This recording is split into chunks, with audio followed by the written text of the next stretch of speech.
All right, dude, it's your first live. What's up, everybody? Welcome to Stingray Biology or Yeah, the my Center for seat. Stingray Biology. Gotta get my little seat over here. So this is our first live, and I'm here Many with more. Rodrigo from Predatory Fins. If you guys don't know who he is, and I don't know, what do we want to talk about today? You look a little shy, bro. Are you shy?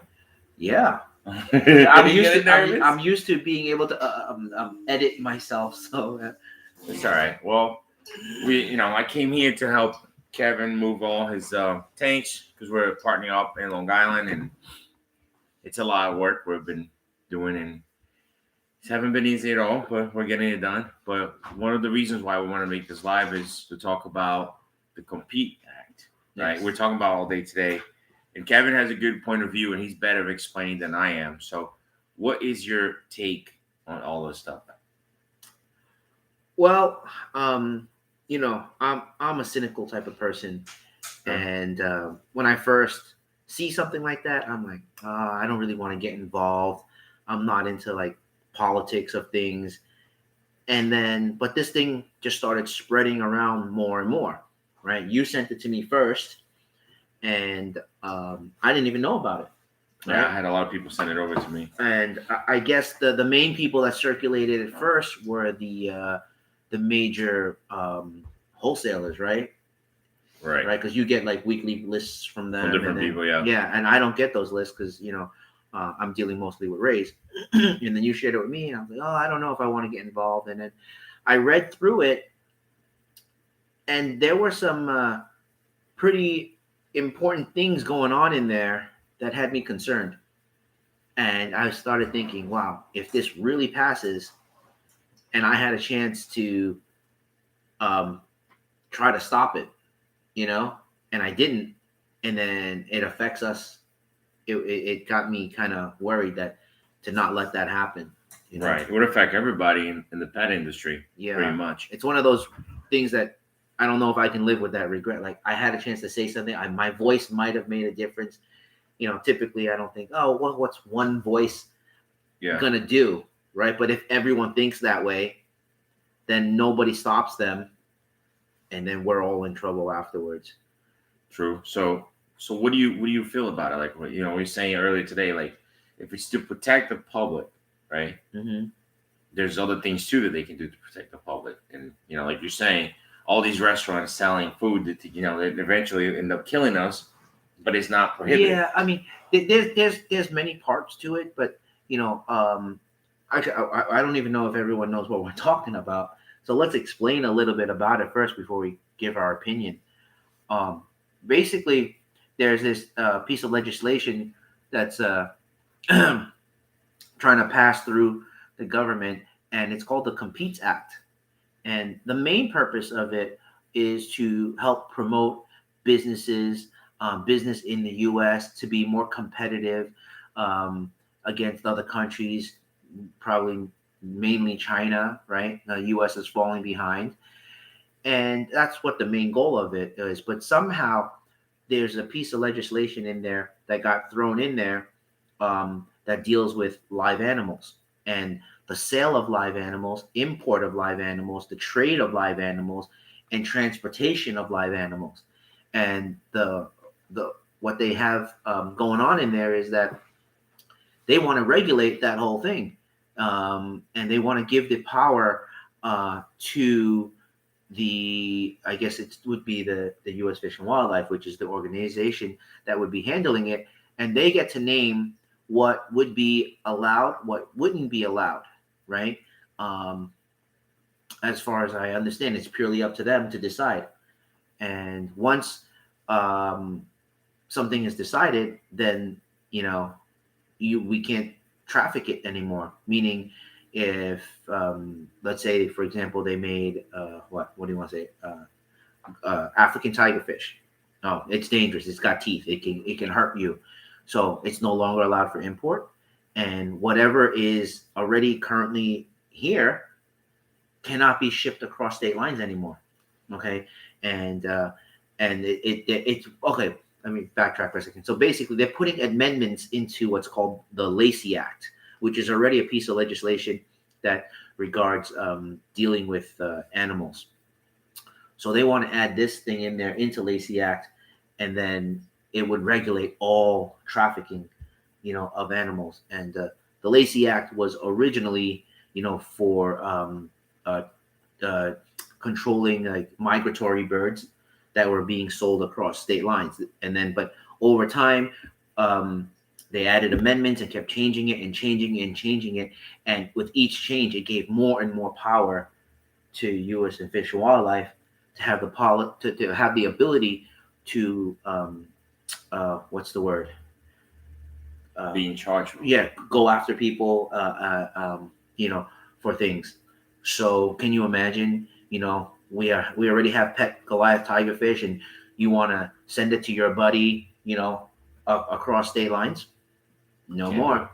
So it's Or going if to you're affect gonna move, everybody pretty much. Yeah, or if we were moving, like how we're moving from Florida to New York, yeah, you can't drive it across state lines. You can't take it, anymore. If it's deemed to be what they call dangerous to the environment or injurious to humans, then that's it. Well, like you're saying, if they bred something new because it's not on their white list. Yes, on their white list. Yeah, we can't bring it in because it's they don't know about it.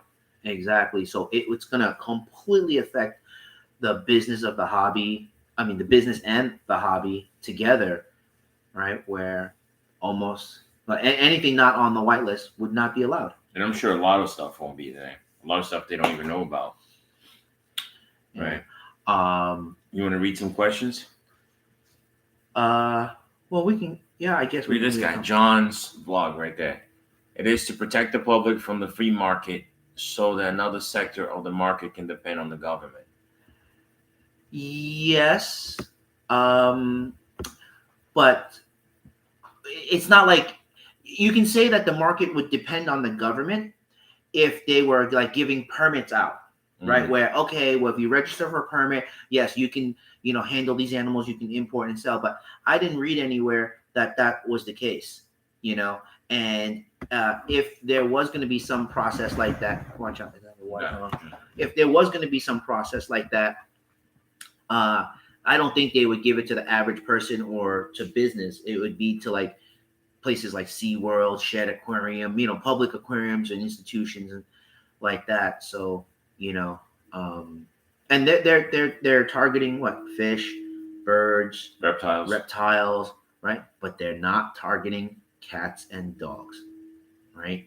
And I said it yesterday on the Instagram live that they don't target that. Why? Because that's such a large group of people that keep cats and dogs, and the lobbyist people behind that would be very powerful, and they probably would shut down this piece of legislation very quickly. Whereas, the fish business, they're not as organized, they're not as big, no backing behind it, and it's easy for them to get that law in there. Yeah. But hey, I was saying to Rod, a cat, a dog, it can injure you, it can bite you, it can scratch you. So is it injurious to humans? It depends on who is, deciding. Somebody who knows cats and dogs very well and know how to approach them and deal with them, like yourself, right? Mm-hmm. You're not going to get hurt, or how to protect yourself. But, to anybody else, a little child who doesn't know, stick their hand to the dog or the cat, they might get hurt, right? But they're not going to make that illegal. So right. How can they judge what fish or what bird or whatever is going to be injurious? Now, if it's for environmental purposes, that could harm the environment, okay, I can see that, and I'm all for that. But for them to decide what's injurious to people, that's all subjective, in my opinion. I agree. Right? Like, I know how to handle stingrays very well. Somebody doesn't. Somebody could get hurt. Right? I know how to do it. So, I mean, it's everyone's job to learn what they're trying to mess with. Yeah. So I was telling you over at dinner, I was telling Rod, we were talking about this, and I'm like, there's many more things out there in America that can hurt people. You grab a knife and say, see, look, a knife, and cut your neck. Yeah, we were having steak, and I thought, I can pick up this steak knife and slit your throat right here. That's injurious, right? But they allow knives. They allow people to drive. If people die every day from that, restaurants and the food that they serve, the unhealthy foods, does that kill people? That give people heart attacks and they're dying every day? Isn't that what the number one killer of Americans is heart attack, right? So they still allow restaurants to serve 2-inch ribeye steaks that doesn't kill you now, but you eat too much of it, it will kill you. And that's my take on it. So they don't stop that. Why are they stopping this? Yeah. So I think we can take. Everybody has different views. Yeah. All right. So Daniel, question: do you ship fish to Melbourne, Australia? We do, but we do like cargo freight, and you have to make sure you have the proper paperwork to receive international shipments, because a lot of times you need permits, and Australia is very restricted as well, so a lot of fish might not pass. Okay, this one right here, just a Karen discovered the internet. Big Rich of Ohio Fish Rescue on his podcast tonight said you guys are overreacting and being dramatic for views, money, and the act won't pass. I'm sure you wasn't talking about us. You're talking about everybody that it's talking about this thing. We're not asking for money. We don't even know. I don't even know anybody on that organization, and he could affect anybody if he passes. He already passed a part of it. So it has to pass the two houses, and one side has passed already. So to address that, is it overreacting? Well, I started this live saying that I heard about it and I was like, I wasn't thinking too big deal about it, right? And is the one voice going to make an opinion? Well, the thing is, if it gets passed, then yeah. If it doesn't pass, then yeah, okay, whatever. We made a big deal about it. It's not going to pass anyway. But the point is, it's already halfway through the process.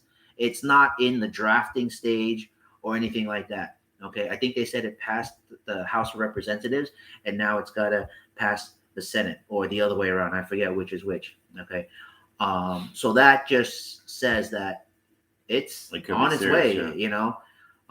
If it was just the drafting thing, then yeah, okay, it's miles away. How much do I know about politics? Not much. And like I said, I typically stay away from it. Yeah, don't even know about this stuff. But because we're a fish business and we think about it, and it will, affect us. Yeah. This guy here said, where is he? Dave Steinbach. Sadly, working in the cigar and pipe tobacco industry, I'm well aware of the government's overreaching powers and I can't read that. Unintended consequences. I might need glasses pretty soon. Yeah, which is true. Tobacco and cigars, I'm sure it's very regulated. Yes, here. It is. And it's so it's a power grab. And look, you read what's on the internet, and different people have their different interpretations of it. And yeah, you can look at it as it's a power grab, but who am I to decide that? I'm just more concerned about the results, if it does pass. Andrew Joel said, you two are Cheech and Chong. I love it. Respect. You know who they are? They might be. You might be too young to know Cheech and Chong. I guess I'm Chichi and you Chong. It's a movie series. Two guys that like to smoke up, and it's pretty funny. I used to watch it when I was a kid. Daniel Mitchell, is it just for one state of America, or does it affect the whole U.S.? The whole U.S. of A. It's all about crossing borders with it. Speaking of OFR, Kevin, have you been following the rays in the monster pool? Interesting how they hang out in the outflow by the heated water and sit on the shelves. Yes, I did see that. I saw Big Rich mention that a couple of times, or Josh mentioned it. Yes, it could be because the pool is so big and the heat of the water is not distributing throughout the whole pool, and so they stay in the area where it's more comfortable for them, right? There's a term for it. Jay from Prehistoric Pets mentioned it to me.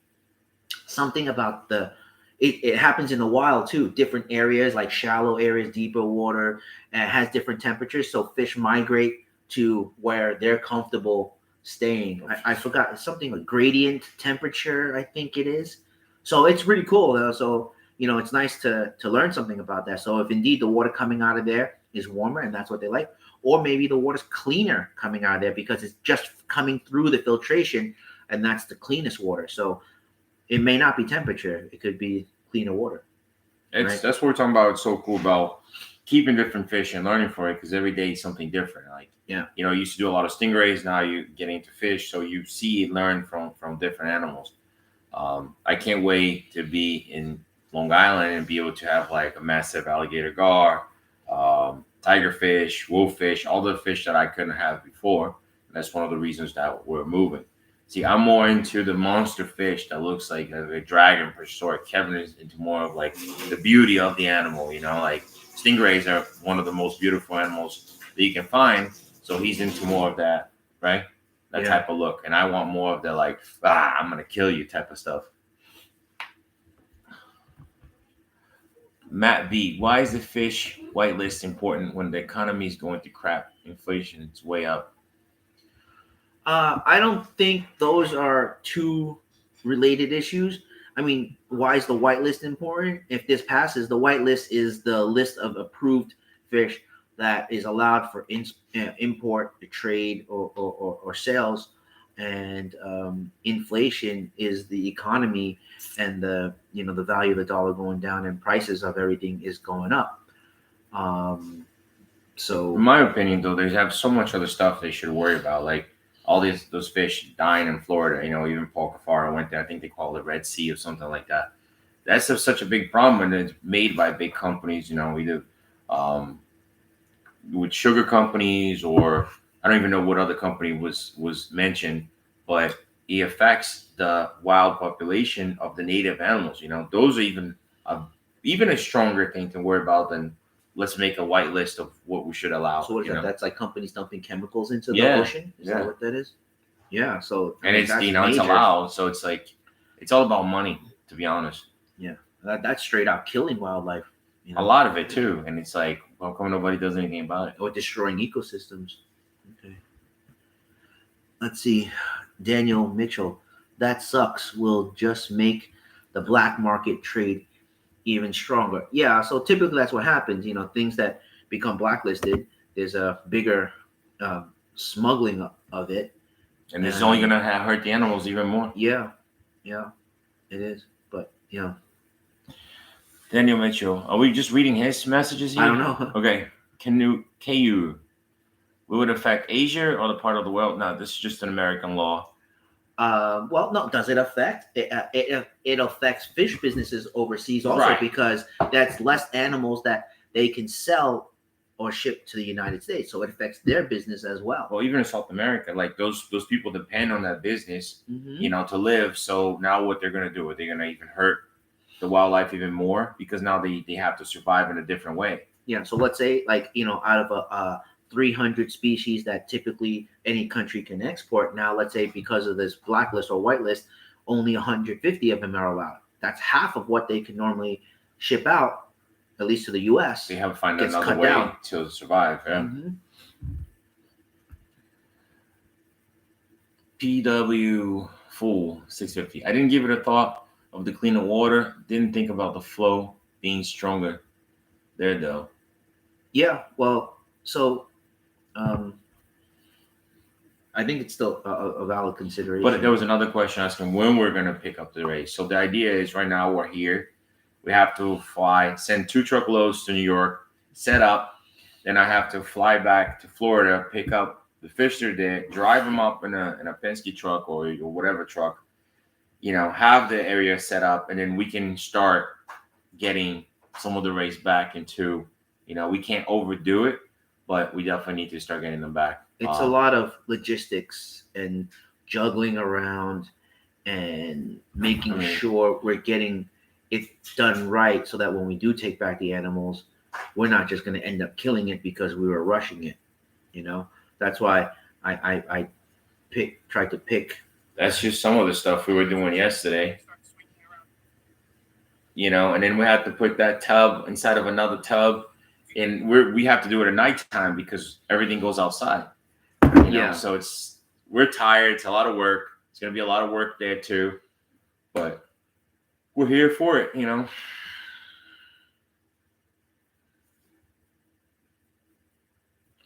I don't know if I'm just getting older, if my eyes are going bad. Well, the print is kind of small too, but it's a combination of both. But you're 10 years younger than me. Can you read this? Yeah. Michael Weaver, whoever slipped this BS in there, bill needs to be voted out. Yeah, no, I agree.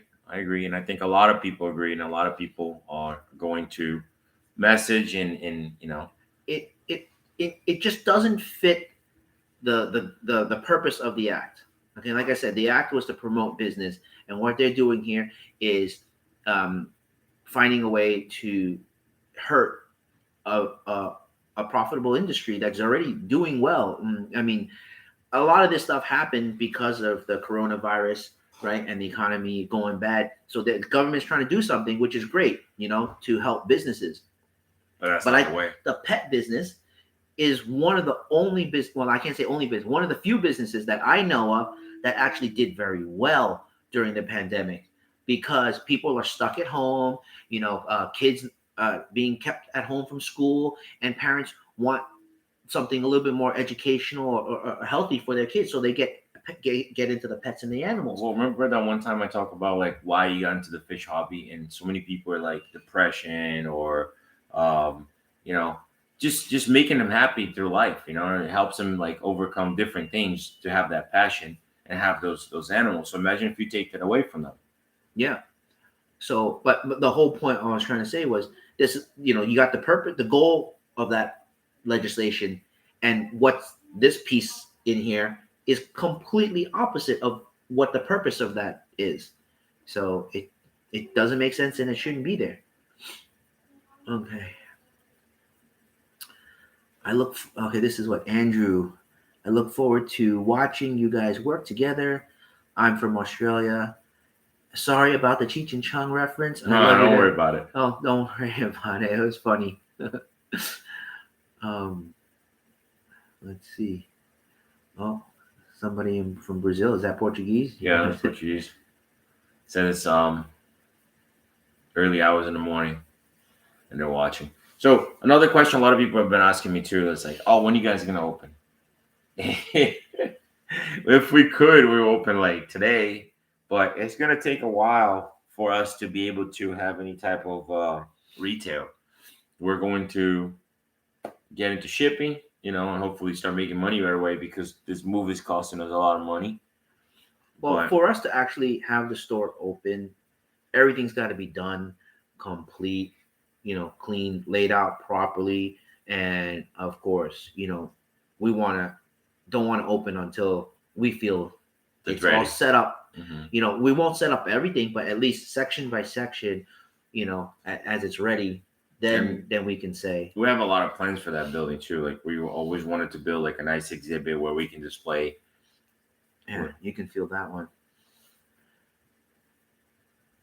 So we read that one. Okay. What was I saying? You gotta cut me off. Sorry. I forgot.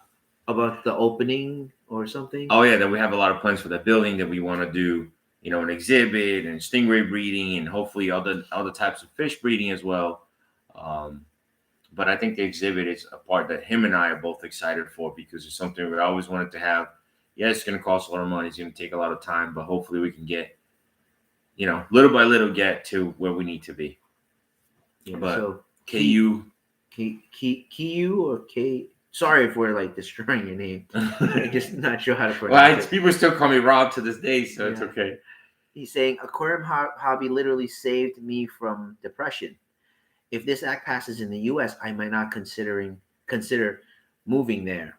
Yeah. Well, that's kind of extreme. If you're planning to move to the U.S., I would still move here. If they pass that act, doesn't mean that the hobby will be over or destroyed. It's just, the choices of what you can have is a lot less. That's all. And let's see. Anything else here? Let's see. Good Saturday afternoon. Will you guys be helping customers yourself when it's set up? Kevin's going to be doing a lot of that work. I don't think so. No, we already talked about it. Like between him, me, Lisa, Oi, we have to get the store up and running. The bills are going to be a lot more there from where for us before. So the idea is to do multiple businesses into one location, and of course, YouTube and advertising and selling, and being there for our fans as well is one of them. But Well, yeah, we'll be there. We just but might not be able to be the guys catching the fish for you. yeah, But not every day, every second, or And we need a life too. Like, well, I'm tired. Jonathan, when will you guys start selling fish again? Well, we haven't stopped. It's just at a much smaller or limited capacity right now because a lot of the tanks are down. We just left a small little system holding some stuff, just to keep things going, not completely stopped. But at some point, there will be stopped. What's that? It's Kier again. He said, "I'm from India. It's okay if you destroy my name." All right, cool. PWR Fool said, "You two have a long road ahead, getting moved, set up, running, all the way you want. We'll be there watching." And that's awesome. Thank you. And we can buy it again. Yeah, I mean the fish hobby. We definitely want to. We have to sell fish, obviously, to make money and survive. But I think that both of our priorities is actually not just selling fish. Getting into a lot more different things, but for the hobby. Whether it's a rescue, whether it's an exhibit, whether we're traveling all over Asia and learning different cultures, we want to also enjoy our lives as well. Yeah. Air One Express, good afternoon from sunny Singapore. That's the place we want to go, right? Yeah. Like you said, we want to do a lot of traveling and do more filming. So there's lots of places that we want to go, and literally the whole COVID thing just put a stop to it. I know. We already had like a Predatory Fins fishing trip planned out to Brazil. We had Brazil, South America, Colombia, Peru, China, Singapore, Indonesia, Thailand, Malaysia, all planned out. But the thing is, it's always one thing after another. It's COVID and then the move. You know what I mean? And we had Ryan. So it's like, that's what's next, We're always trying to find time to do different things, and we never have the time. Yeah, just things come up, and then we got to make sure everything is good at the shop, because those kind of trips, we're going to be gone for weeks at a time. And it's not like you lose a fish and you just lost $10. Yeah. We have stuff in there that if we lose it, it's like we're losing a lot. Not just, the money part of it, but what the animal means to us as well. Yeah. So let's see. Tony Sang is asking, are you guys going to personally bag all of the rays at OFR? I believe so. Most likely, yes. Are we bagging them or driving the truck? Well, whatever. I think his intent is, are we going to be going to get it or catch it? Yeah. Big Rich has helped us out a lot already by holding it, and I'm not going to make him catch it for us. Although I don't know how we're going to get it out of that pool, so I'm going to leave that up to him. But yes, we will be making a trip to go get it back, or organizing something at least to have it driven back, right? Yeah. So Brandon said, I will come to your grand reopening, just to meet you, Rod. I've talked to you before on your live with you about puffer fish and watch your videos you post. Thanks, Brandon. Yeah, whenever we're ready to open up, we're definitely gonna make the announcement. Do you still have any stingrays? Yes, but do I own stingrays? Yes, but are they in my possession? No, they're spread out. As you guys know, Big Rich has them. Off the deep end, Mike Terrell has them. A buddy of mine, Tim, is holding some. Like 10 people. Yeah, so it's spread out. Another friend of mine, Carlos, and then Kels and Jerry, right? Yeah. So, which shout out for them too, because Jerry actually gave us a big tiger fish, and I'm pretty happy for that. It's like one of the most things I'm excited about. Yeah. I know you really don't care, but dude, that's like the king of the predator fish, Yeah. It's like you when you get your albino translucent imaginary stingray. That's the same feeling I have. Yeah. Will you be stocking small fish? I need neon tetras. Okay, that's a great question. That's something that we will be starting to do. With the new setup, in the new place, we plan on selling everything from this from big A to Z. Yeah, big, small. We want to be able to accommodate to everyone. Rod started his business with the monster fish, or monster fish species, but small ones that you guys can grow. And he's showing you, through his channel and in the big tanks, how big these animals can get and what kind of care is involved. Requires, yeah. But when I joined on, I said that I think we need to expand to the other side because there's a whole bunch of people that watch your channel and love you and your channel as well. But maybe they don't want monster fish; they want neon tetras. So yeah, we're gonna expand out in that direction as well. And other questions we have too is like, are you guys partners? Yes, we're partners.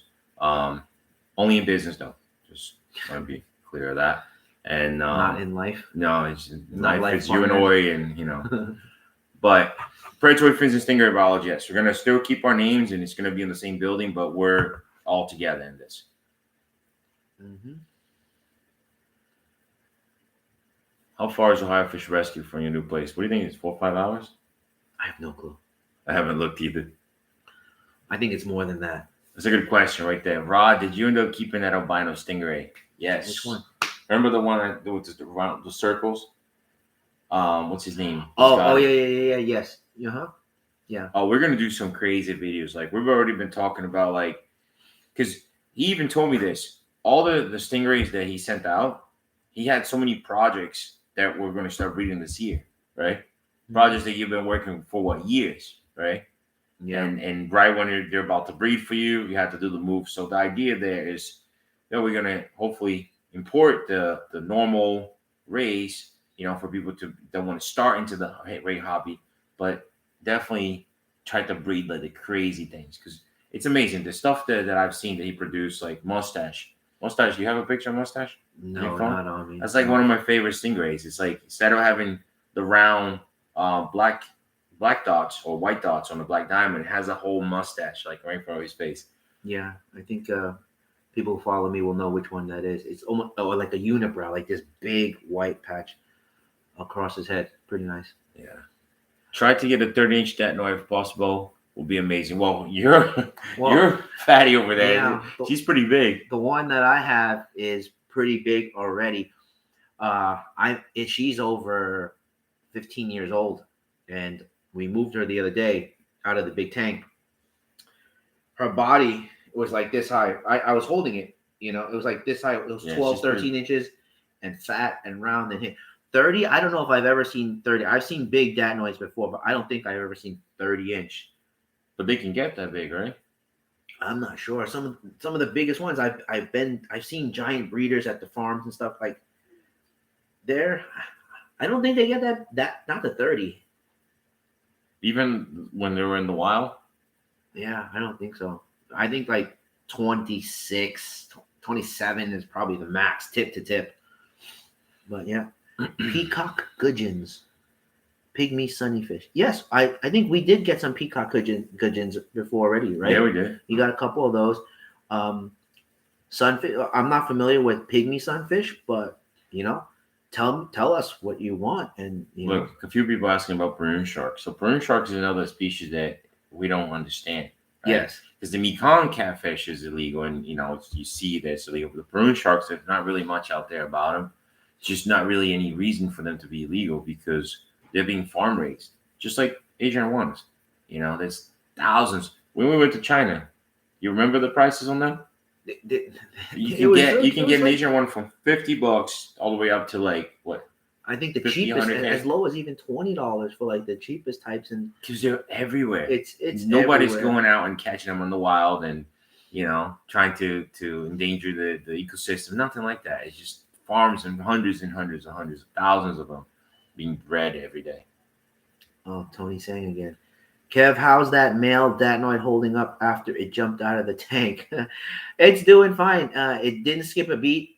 I fed it in front of Rod yesterday. Was that the one that eats a lot? Yes. Yeah. The new one. It just eats nonstop. So I think it's gonna fatten up very quickly. The color's getting better.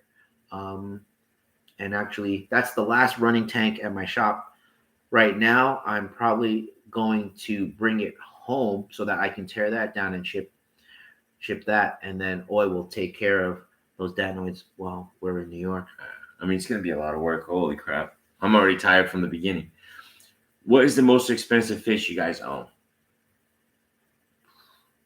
Top five. What would you say? Like the top five that we cannot lose. My most expensive is the albino Boesmani. Okay. Yeah, we don't want to talk about price on that one. Yeah, right? And I got it from the wild, about 4 inches. And this is how many years ago? I don't know. 2014? 2014. So let's put it this 16. way. I don't remember. Either 14 or 16. So you could have lost all that money if you came in dead. So we do take so much risk for this business, because not only we enjoy what we do, but we also want to see the animal, you know? Yeah. It's a big satisfaction to be able to see it, to have it, to be able to take care of it and know that it's doing well. Yeah, to buy a baby stingray is already risky because you don't know if it's eating or not. But I demanded videos, photos. I want to see the fish eating, and the people that had it, I said they kept it in like a large vinyl swimming pool, just that one little baby ray by themselves. So now you know how important that fish was to them too, that they wanted to make sure that it wasn't nothing would happen to it. So it was scary. albino bows, fella, the leucistic fly river. I think more's at your place than my place. The gold gars. The big dad. Oh, the big dad. Yeah, but the new one that we got, saltwater, the leucistic moray. Oh, I'm in love with that thing. Yeah, I'm in love. That's more than 5. Yeah. But if we say about favorites, my favorite is my Arapaima. What's your favorite? My favorite fish? Yeah, favorite fish. You gotta have it. It's not it's particular. No, I like the gold gar. Really? Yeah. It's probably regular gar, no, but gold gar, yeah. Okay, this one's a good question. Do you how do you pronounce his name? Barrow? Is that Spanish? Barocachelo. Do you keep in touch with Dr. Ross? It's sad to see Stingray Biology leaving California, but we wish you all the best. Yes, I talk to Dr. Ross on a regular basis. We're great friends, and we talk more on a personal level than about fish.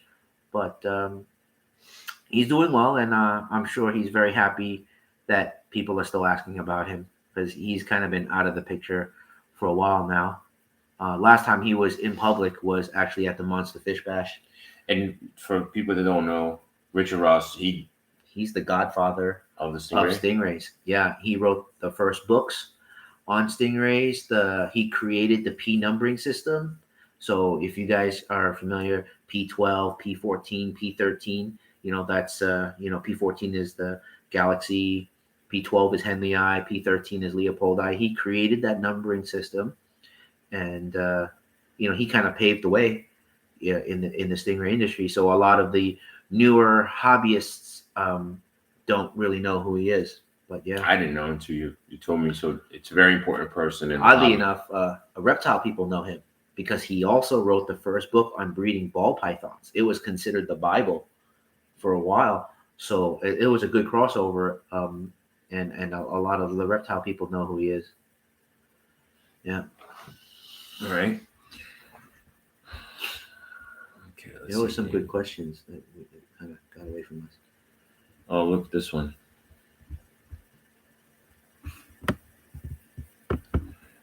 Logan Rod, I own a local fish store here in STL, Montana. No, it's St. Louis, Missouri.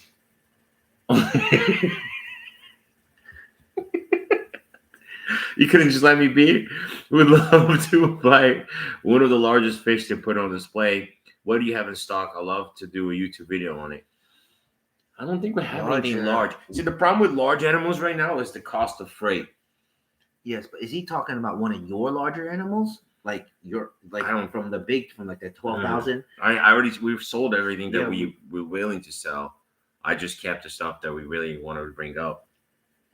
Yeah, but if we come across anything, shoot us an email so that we have a way of finding you, and then we'll let you know. Somebody says, getting any tiger fish rod. Let me just show you this video. I can't wait. You can read another question while I'm looking at the video. Oh well, this other one's asking about the saltwater stuff, so that's you. So we in over there on the exhibit, we want to display things like this. Can you guys see what that is? That's a Xanthic goonch. Xanthigoonch. So how crazy would it be? You know, like look at the eel. That's a white moray eel. You know, like giant moray eel. Like you don't see stuff like that every day. But let me find you the video of the tigerfish.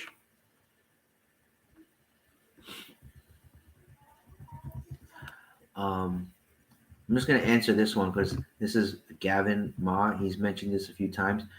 Okay, Gavin, I would love to explain to you in Chinese, but I don't think this is the right place for me to do it.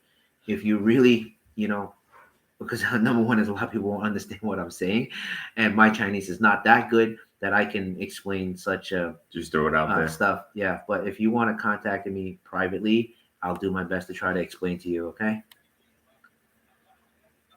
Oh, I got it right here. AJ saying, "Be careful transferring the tiger; they are prone to die." Yeah, I think they can't handle the stress very well. So if we don't catch it properly, they get stressed out, and then they don't do well. So that guy right there, it's about, is it 2.5? What's 2.5? That tigerfish, 2.5 feet. Maybe I wasn't there. Yeah. No. You're asking me. No, I wasn't asking. I was just saying. Oh, okay. So we had a bad experience one time with a big pyara. I actually flew here for us to go pick up, and the moment we opened the door at the facility it was in, it literally jumped up, hit the top of the tank. Remember? Yep. Cracked his head open and just right in front of us. And it was about 3 feet, close, or at least close to 3 feet. I remember holding it, and it was like that thick, the back, and I was trying to keep it alive. And oh, I was so mad. I was mad when he died, and I was mad when I found out that he threw the bone away, because we were trying to. I was trying to freeze, and get the mount for the head. Yeah, I mean, like I said yesterday about the tigerfish. I've been learning a lot about fish, and there's been times where I was catching the tigerfish and it jumps out. If it hits the floor, if you don't get it back in the tank within seconds, it sits out too long.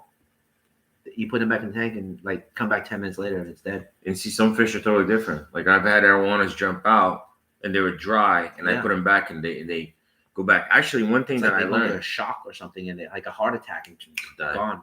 One thing that I learned, if that ever happens to any of you guys, if a fish jumps out, right, and it's dry and you got dust and all that stuff, put them back in the tank and manually open their mouth and their gills, like start opening them up, and you see all the gunk and all the dried up stuff come out, and your fish could live. If he still got life, he would live. Because what it is they're out of water, so their gills are stuck to them, and the slime coat starts to dry. Now they can't breathe, and they're actually suffocating to death.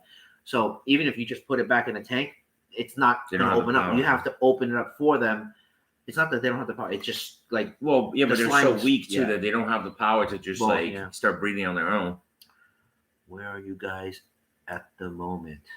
We are in my house. We're in the mountains, Los Angeles. Yes.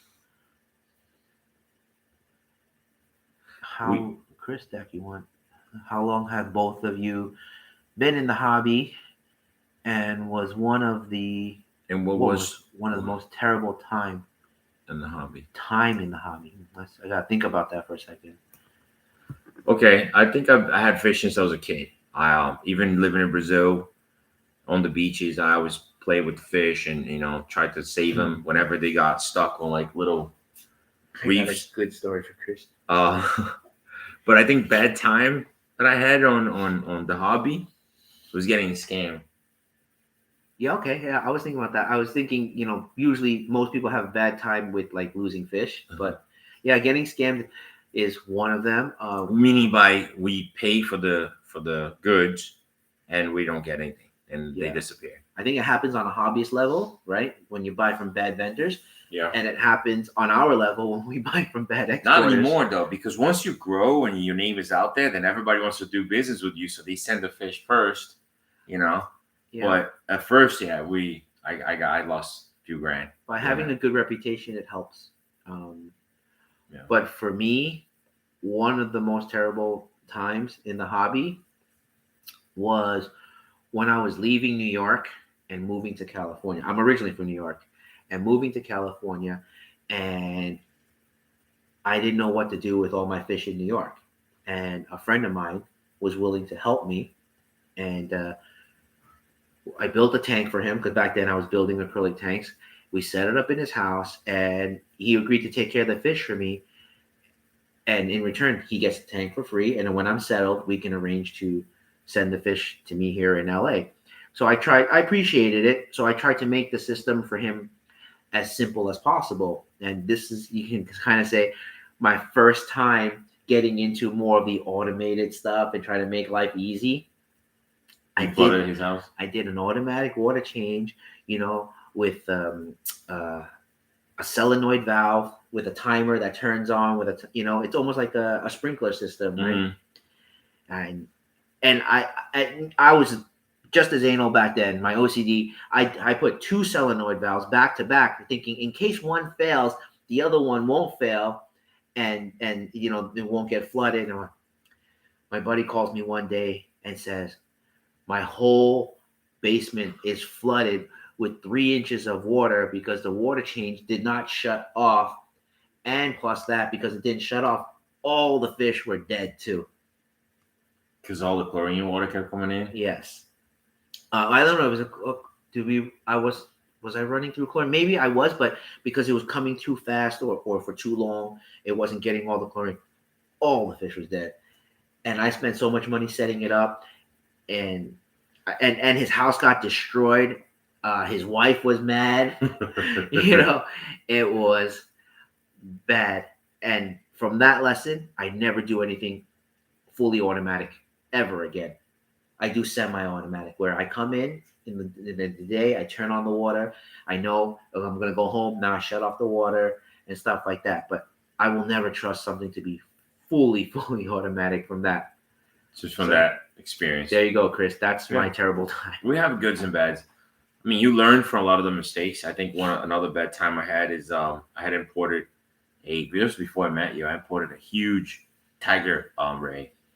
And it was literally like big. It was on our first shop, and I remember doing like a drip system on it, but I didn't make it slow. So it was just like the stream, of the airline. And I literally turn around, at least to grab the camera, just take a picture, turn around, and she was dead. So I don't know if that killed it, or if the stress, or maybe the changing of the pH and temperature too fast. I was devastated. And after that, you start learning from a lot of your mistakes, and then we can pass it on to you guys so that doesn't happen to you. There was a guy up here asking, I don't know if you want to, talking about did we ever find the culprit that was messing with the big tank? No. Yeah. No, he was wearing a mask and a hat, long sleeve shirt, walked in, walked out. So, and in no way, it's probably better that I don't know who that is either. Yeah. Zane is asking, are you going to raise any large Temensis? Bass, yes. Actually, I have a friend in Florida that's trying to work something out with me for a pretty large one that he's got growing for a few years. It's just transporting all those fish is gonna be something else. Mm-hmm. Yeah, Chris is saying, I was definitely scared of getting scammed once on eBay. I bought a King Comfa Flowerhorn around 300 total. Yeah, I mean, honestly, this is almost like what's the word? Initiation into the fish business or pet business. If you've never been scammed, then it's gonna happen one day. Yeah, it's and you learn from it and you try to watch out for it. And I mean, we get scammed as sellers. Yeah, and I'll talk about this more. I have a whole bunch of videos I have planned addressing this topic because I get so many people that contact me privately asking for help, how they got scammed, and how they spent so much money, and I want to try to help as best I can without sticking myself in the middle of other people's business. But too many people, it's happening to. In my cases, particularly around stingrays, and I do want to help those people because they're not like getting scammed in the true sense, but what they are getting are unhealthy fish that are dying on them when and they never had a chance. From my opinion.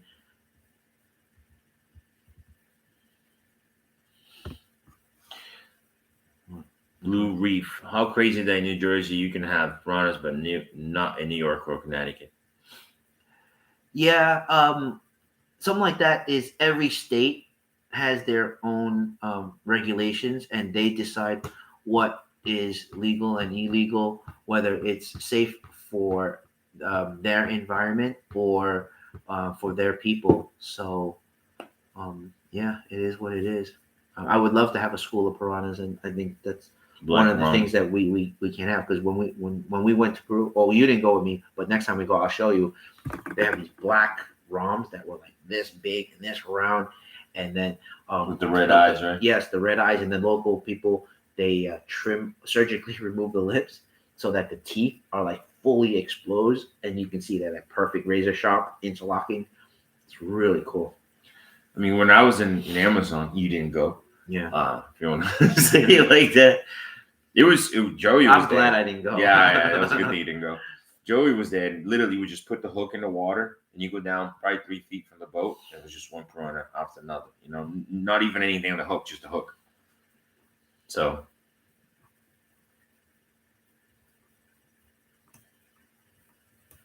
Let's see. SoCal Fish Brothers. I lost a lot of catfish, and I learned more and more still to this day. Well, like I said, that's part of the fun of this hobby. Not that you lost the catfish, but for learning. But we learned. It's funny, when we talk about other animals dying, people really feel it like it's a loss. I like this guy right here. Yeah. Read that. The man. Okay, Mike's Adventure. The man, the myth, the legend. And Rod. Kevin. You didn't say Kevin, but it said and Rod. Your vision is no good. That doesn't say and Rod. That's right. Oh, look at it, SoCal. He got scammed on Facebook for a platinum RTC. You don't want me to answer that. You should have called us. Well, he buys a lot from us. Yeah. I know them. They're good people. Let's see. Oh, wait, I just lost it. Man, this hurt my eyes, bro. Holy crap.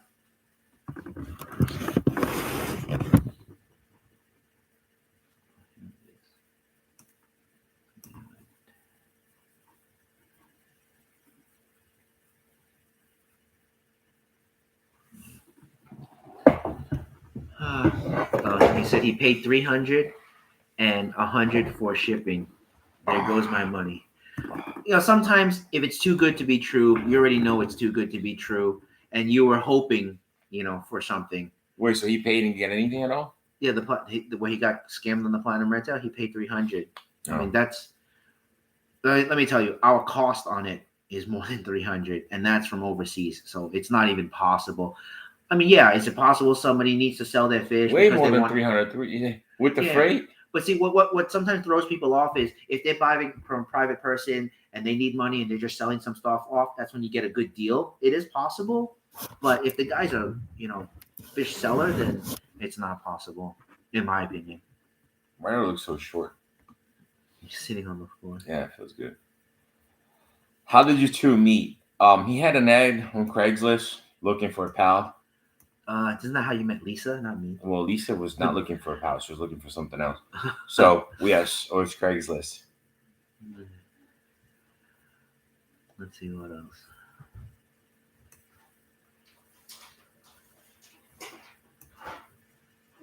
That's why I have animals from both of you.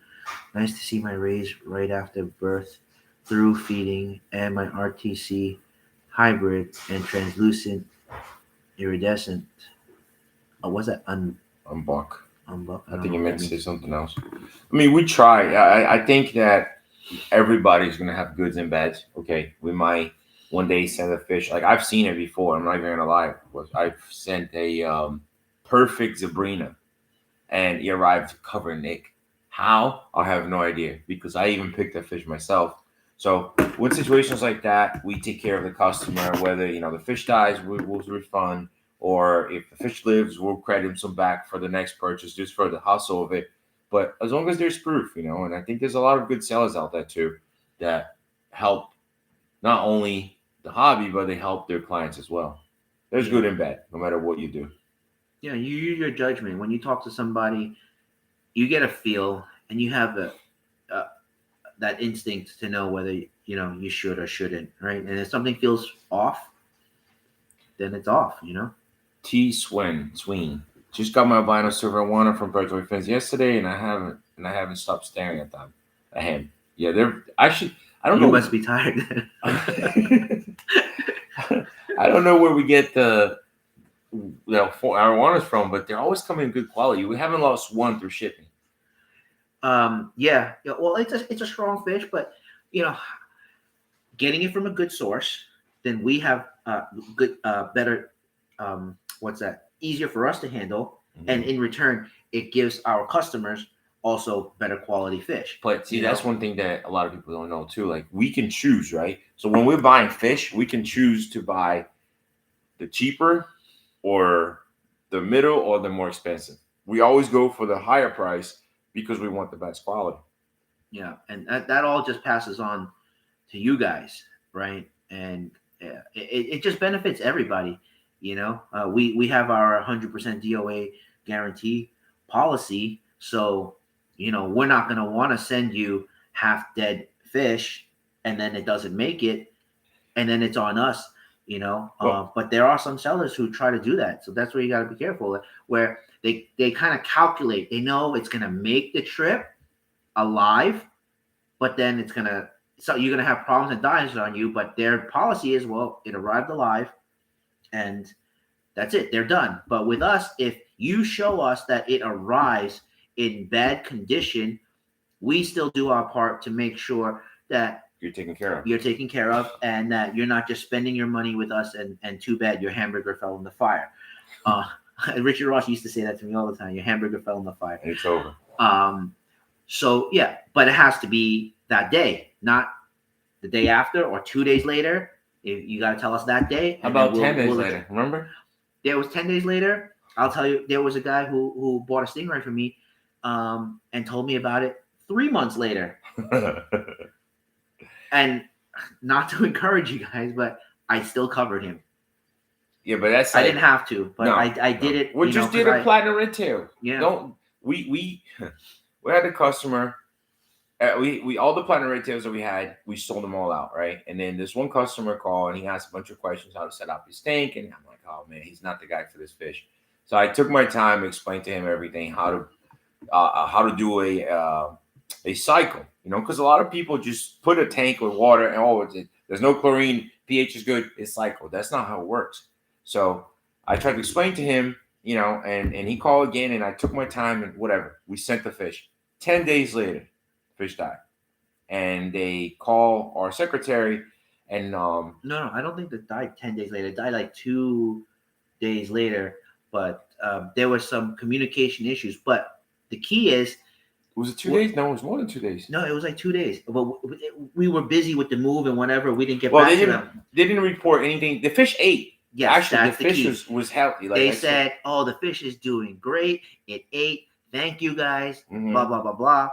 And then they emailed us a couple of days later, said, "Oh, the fish mysteriously died." Right. So we're not asking for anything back, but I would like to talk to you if I try to figure out what happened. And I was very busy at that point, so I kept sending it to him because he's the one that shipped it from here. Correct. So finally, he gets it on the phone and he's talking to them, but they weren't really asking for anything, and he was not really offering anything at the same time, right? Because you're just having a conversation, and then you just offered them a replacement. Well, no. So then he got me on the phone, and I was literally going to the gym, and I haven't been to the gym forever. And the gym is like my life, So I just wanted to get off the phone. So I get on the phone, and he's like, "Yeah, Rod. So there's nothing to figure out. Like, nothing was wrong, and maybe the fish was just not." I said, "Okay, well then just send him a replacement." So we get off the phone. And I asked Kevin, I said, "Did you get the picture of the dead fish?" And he's like, "No." I'm like, "Wait a minute. I don't even know if it's even dead. We're not sending that, you know." So then I emailed him back, say, "Hey, do you have a picture of the fish dead or anything?" "No, sorry, we just threw it away." So now that I'm like, what the hell? Like, how are you even gonna ask me for something when you don't even have proof that the fish is dead? But so I emailed him back saying, "Hey, I can't do the whole amount. You know, it's not cheap. It wasn't even cheap for us." He says, "If you have a proof, I'll do it. If not, then I can do half." You know, I didn't even have to. And then they called Kevin again because he had his number, and he's like, "Oh, you guys are going back," and he was like, "You know what? Just send it. Let's not even bother with it." You know. But situations like that, like I doubt anybody else would do that. Like I didn't want to do it after that. Yeah. Well, they could have sold the fish, you know, like anything could happen. Bro, can you sit down here, dude? Yeah, why? No, I can't sit on Oh, dude. Bro, I hate sitting on it just feels good on my back. Oh, okay. Yeah, I mean, we didn't have to, but we did. And that's the kind of thing we do to go above and beyond. And other vendors, they do cover their stuff, but when it comes to expensive stuff, they'll put up a big fight. Okay. I mean, out of all the fish that all of them we sent the same day. No problem. And then that one came in and it was doing fine, and boom, died. It's probably the tank wasn't cycled properly. You'll be surprised how many people buy fish and don't even know how to cycle a tank. Yeah. Air by my neck. He's talking about you, bro. Joshua, shout out, please. Huge fan from the Philippines. What's up, Josh? T-Swing. Oh, thank you. $4.99. That can go towards your move, or it can go towards diapers for Ryan, bro. Which you choose. Ryan can have a diaper. It isn't. Yep. Can you scroll up a little bit? Yep. Just got my albino silver iguana yesterday and haven't stopped staring at it, but isn't yellow at all like I requested, but I'm grateful. So a lot of times they are yellow. A lot of times they lose the yellow. It depends on what you put on your tank, like the background. Lighting. We talked about that before. It's lighting also. I can tell you this batch is a very good batch because it was actually at my place for quite some time before it went to Rod's place.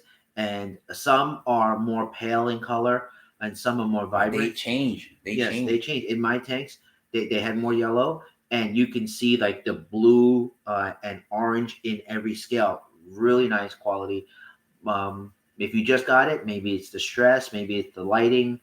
So give it some time, but I can. But I'm sure if you request it on the website, they try to get the most yellow one. We don't have many left, so maybe all the yellow ones got sold out. You know, unfortunately, we don't put that in there. Like, oh, they're yellow because they change colors. A lot of them do. It depends on the setup. We've been talking about this because on the new place, I want dark tanks. It's good on the videos. The fish show up the colors, and you think a little bit different. You think a lighter tank, it's easier to see. Yeah. But we go through different, ideas all the time and try to figure out the best way.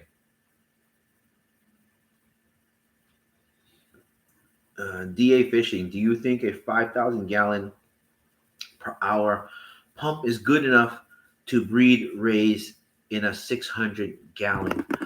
I think that amount of water flow is more than enough. It might even be too much. Flying their rays. Yeah, they'll be surfing. It's not about the flow. It's just about good water quality. And I think 2 to 3 times turnover is enough. This is almost 10. So, that kind of turnover is more for like saltwater reef aquariums where like the corals or the anemones need to move and stuff. But, so what would you say? How many gallons would you say for 600? I think 2,000 is more than enough. I mean, unless he's trying to overstock it too, and he needs a big filtration. Yeah, you need a bigger filtration. That would be more important than the turnover in that particular case. You should really import true Suriname period. But we have, and we actually have a shipment we're working on trying to get them. Oh man, I want a snow arowana. So like on things like that, we can get it, but they have to be pre-ordered because they're not cheap. An animal like that, what would you say a 5-6 inch snow arowana costs? And there's other pros and cons for it, right? It's a tough topic. Real ones go for a lot of money, and then when we quote why do you think we don't have one? Well, when we quote people, why is it so expensive? I talked to other people, and it was only $500, $600, and then you're quoting, $5, $6, $7,000. There's a lot of fake ones out there.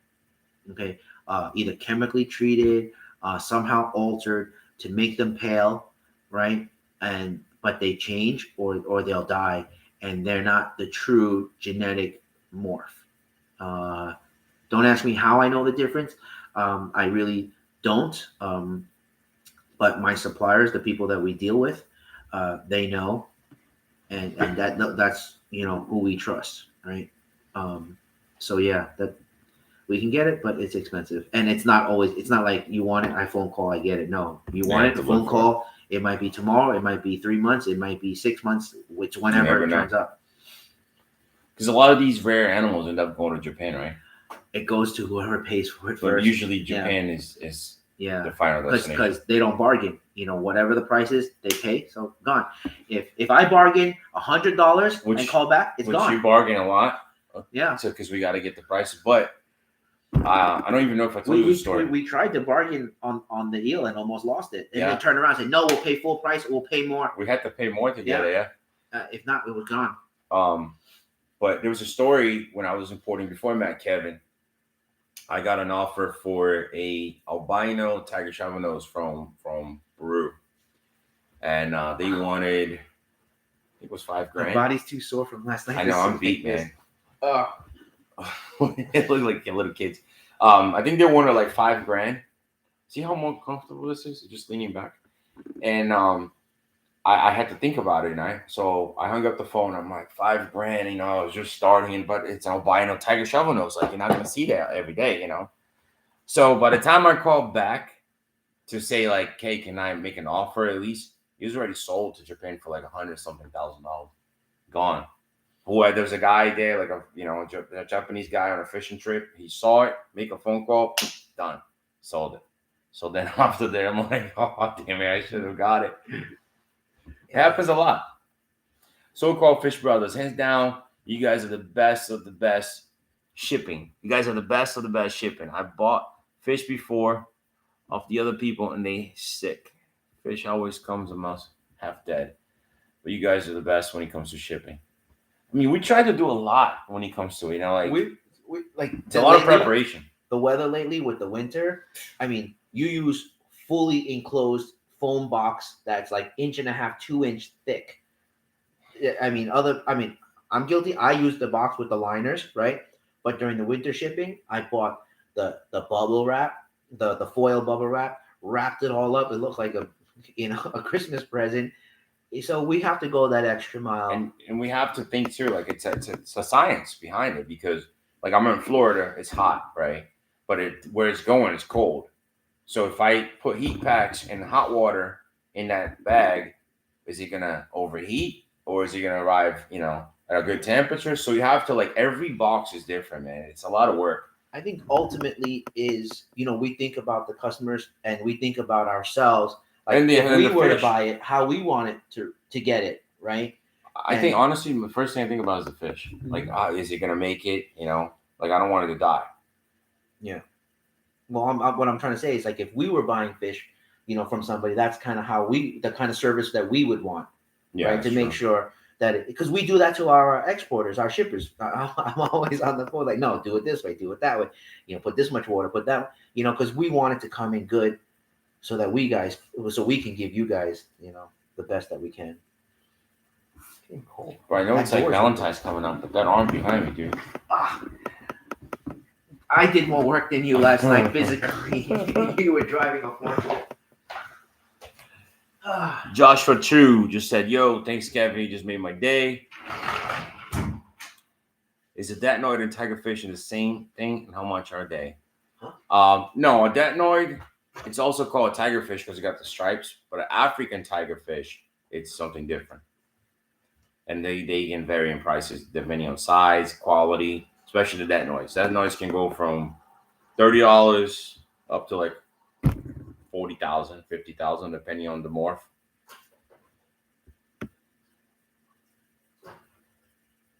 What would you say is the best filter media for rays? I'll be right back. He's gonna be right back. That's the best one. Hi, I watch all your videos every day. I live in Tucson, Arizona. Alan, how you doing, buddy? Actually, Lisa and I wanted to go to Tucson. I think her sister lives there.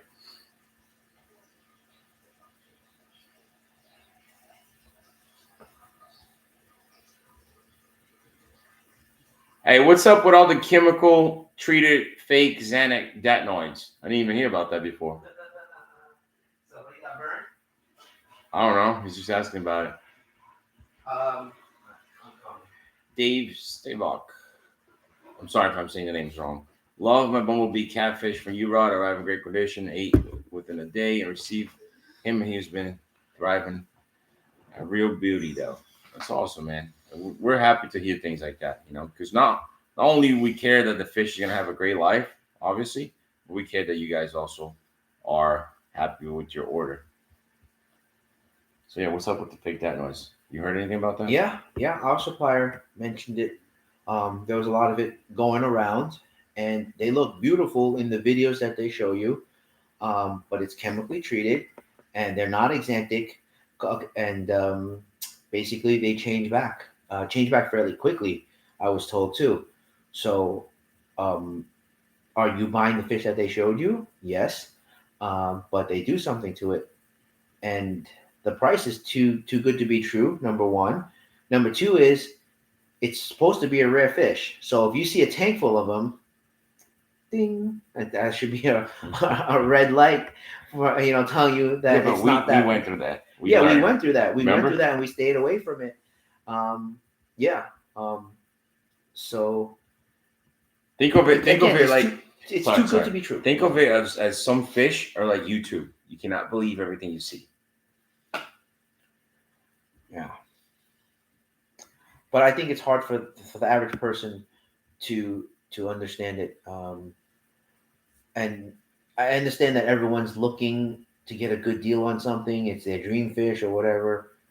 But if somebody told you, I got 10 Ferraris available for the price of a Honda, does that make sense? No way. There's got to be something wrong. Yeah. Somebody's asking, Riley Rodriguez, any more Phantom RTCs? We're working on it. It's a sad story. If it was so easy to get, they wouldn't be worth what they're worth. Actually, we're trying. We were able to sell them for a great price. Yeah, there was decent numbers of it, and they were not fake. And in my opinion, the best price that we could. In my opinion, they were better quality than the platinums, to be honest. Yeah, overall, they were. Sean said, "You guys are such a great team." I think so. I think that we both have things that can help each other. We complement each other. We work well. I mean, if you guys follow my channel, you know that I'm a very independent type of person, and I really have to mesh well with somebody to work with them. And I mean, he's older, so I just listen. Yeah, he knows his place.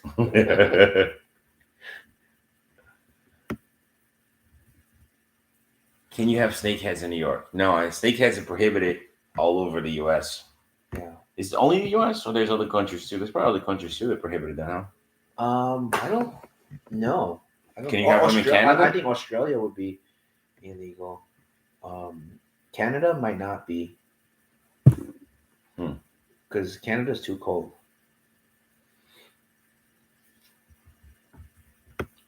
What are you expecting as far as New York? Like, what's your expectations?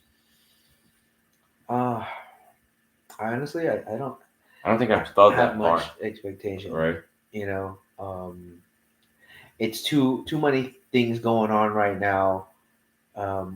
This was more of an opportunity to actually, bring our two businesses physically together, which we've been talking about for years. Yeah, and the synergies that we would get from it, you can see it right now already from this live, what kind of synergy.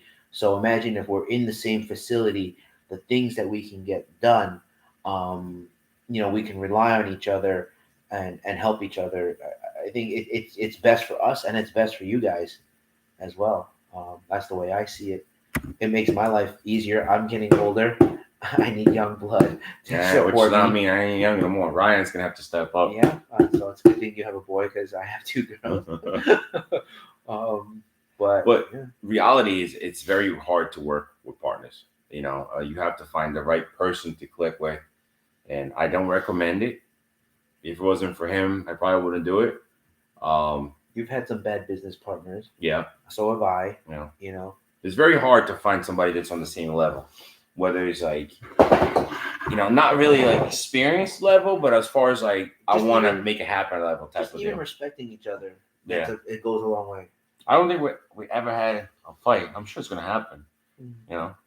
Yeah. But I'll just let Oi handle it. Gotta find that shock collar. Would either of you keep freshwater otters? I don't think so. I think that's. I think they're more into other animals than the otter. Yeah. They're beautiful. Powerful 650. How do the kids and wives feel about the move from sunshine and warmth to 4-season living? Go ahead. You talk about Oi first. Well, for Oi, she doesn't mind. And the kids, they haven't experienced it yet, but they're always love the snow. And every year, we take them to Big Bear to play with the snow, so they have some exposure to it. What's Big Bear? It's the mountains where they have snow. In California? It's only an hour and a half drive. So they're exposed to it. Living in it, of course, is a different story, and dealing with it, you know, on a daily basis. But I think the 4 seasons just gives them a more well-rounded experience, you know, and it teaches them more. You know what I mean? I think it just overall makes them better people to deal with different situations and environments. So it's a learning experience. You said Oi just cares about as long as there's Thai food around. Good food, yeah. Okay. And New York has, you know, some of the best food out there, so we're good. As far as Lisa, her family's from New Jersey, so she's used to it. Her sister lives in North Jersey, so not that far. I think the one that's going to suffer the most is me, because I hate the cold, 100%. If I throw my son outside on the snow, he probably disappears. My parents are going to be in Florida, so it's going to be tough, but it's going to be good for the business. You know, sometimes you have to sacrifice to get to where you need to be. Can you read it, dude? I'm like all black. We got to bring it a little closer in.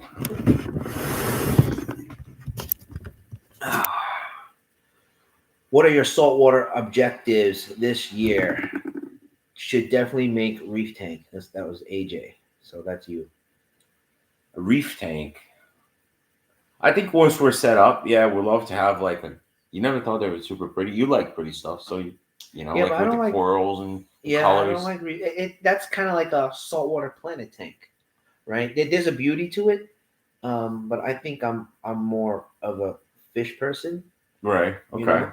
But I do like planet tanks, though. That's the funny thing. So maybe I just have to give reef a chance.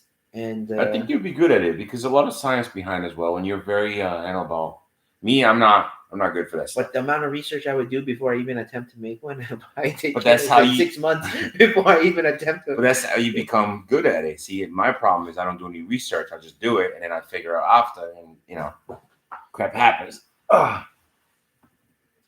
Have you noticed the low humidity with the heat being on so much, like water changes? I don't quite understand that question. Have you noticed low humidity? Did I say heat? Low heat? Oh yeah, my with God. the heat. Man, my eyes are gone. Michael, I don't fully understand what you're trying to ask. Maybe you can reword it. Let's see.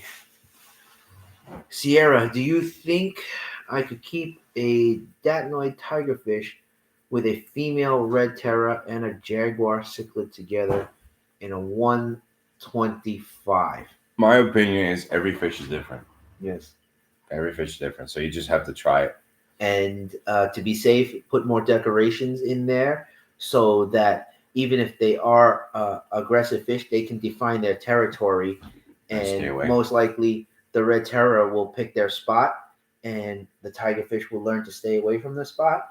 Probably more aggression between the Terra and the Jaguar, but again, they'll both define their territories, and you might be able to get away with it. So, pal, when What do you you getting short body RTC. RTCs? They're not always available, so it just depends on when it's available and whether we have a shipment planned for coming, and it's all a timing thing. Whether it makes sense to bring the shipment, and we'll do it. Yep. So in winter we use the heat a lot, and my tanks need a lot more water top offs from the humidity being so low from the furnaces. I didn't know you had that in one places. Okay, so um, the the need to top off is not a humidity thing.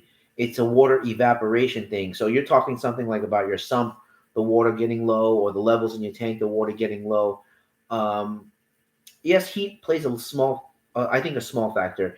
But if you want to control that, cover up your tanks, cover up your sump, so that the humidity doesn't escape the tank and it stays within, and the droplets will form and drip back in, and you'll see that it will evaporate a lot less. So, does it happen more in warm places? I would say yes. In warmer weather or hotter weather, evaporation happens faster. So again, by keeping it covered, though, it should stop it.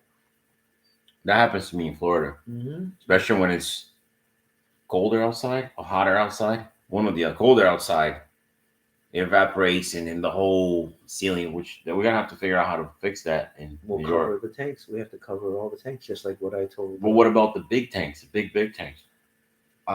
There's different ways, but it's either we let the evaporation happen and keep filling up the tanks, or we have to find a way to cover it somehow. But the best way to stop the water from dripping down from the ceiling is by insulating. It can still happen. Well, that's what's that word? That's condensation. Mm-hmm. That's different. But yeah, insulating the place will help so that the temperature stays the same, but the evaporation still happens. So the more humidity there is in the room, the more likely you'll have the condensation. Yeah. You guys need to do a great meet for the last time. So-called Fish Brothers. We're thinking about first and last in California. If we have the time, we still have a lot of work to do. C&K Aquatics. You guys excited about being able to get piranha? I don't think we can. We can't. Yeah. I think New Jersey can, but New York you can't. This message for you, bro. Hi, Kevin. I have 2 black diamonds about 11 inches. And I lights on 8 hours a day. Is it too much for rays? No, it's not too much. You turn it on so that you can enjoy the fish. I mean, if you're not there, you're at work, I say there's no point to have the lights on, right? If it's just wasting electricity, and it's probably building up a lot of algae on your glass, which is more work to clean. I would say they don't need it. If it was me at my home, I would just have the lights come on at like 5 o'clock. That's when I get home from work, and on a timer or something, and shut off at 10, and just lights on when you're there to enjoy it. But other than that, you look at my video, my facilities, I don't have lights on any of my tanks. So, but the 8 hours, to answer your question, does not hurt it. You might have algae problems, though. Yeah, exactly. You don't have algae problems. Would you import Australian lungfish? Yeah, I think so. Right? Yeah. Mm-hmm. Once we're stable. Why are you moving to New York? You reply that one. Okay. I've heard you say it so many times. Again, it's for us to be able to come together into one place. That's number one. Why did we choose New York? It was a number of reasons. It was family. Yeah, I'm originally from New York. Lisa's family is from New Jersey, so we get to be closer to family. But that pulls Rod away from his family, and the airport. We need a place where we can has enough flights for us to have access to all the destinations that we get our fish from, and for regulation purposes. right? There's much less animals or fish that's regulated in New York, so it gives us more But flexibility on things. just to be clear, a lot of these rules apply more for New York City, right? You were trying to explain that to me the other day. Yes, some uh, there are some, but they apply to the cities.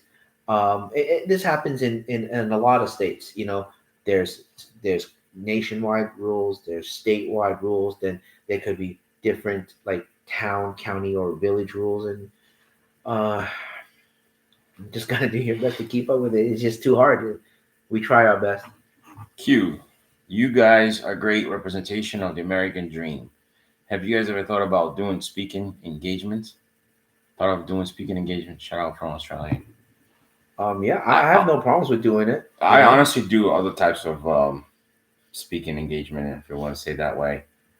It's which is crazy, bro. Like I thought about opening another business. You be surprised how many young men or even like 24, 25 years old need like a life counselor, yeah, and they ask me for help, and it's crazy. It could be from anybody. A lot of these kids, they don't have that life experience that we had when we're a lot younger than what they are. So they need that mentor to help them. Like, hey, what should I do? What should I say? What could be something stupid as far as like talking to a girl or a life decision as far as work, and it's crazy. So I think that I would love to do that, to get engaged on things like that, to be able to help other kids. I had a few on my belt already that I helped, and I'm glad to know that they're doing good. Gavin again. He was the one that asked about the lights. Okay, because I keep ST, I figure out if I turn the lights on, he has more coloration. Um, no, I don't think the lighting is a factor. I think it's water quality more than anything, and that Or he's happy. or the background, the Yeah, or scenario. the background of the tank. Of course, they say the lighter the tank, the better. So turning on the lights might make it lighter, but if you have a light based tank, that would help too. What did she say? Shout out. You must be so grateful to Big Rich and Josh from Take Against Stingrays. I'm Big Ohio Fish Rescue fan, Sean. Of course, they're good friends of ours, and when we ask for help, they're willing to do, and hopefully they'll be breeding a lot of stingrays for them before we can get them back. This way, cool. Andrew Jewett, God bless you guys. God bless you as well. Guillermo, can you keep saltwater snakes? I don't think we stick with the eels, right? Instead of snakes. Where? Guillermo right here.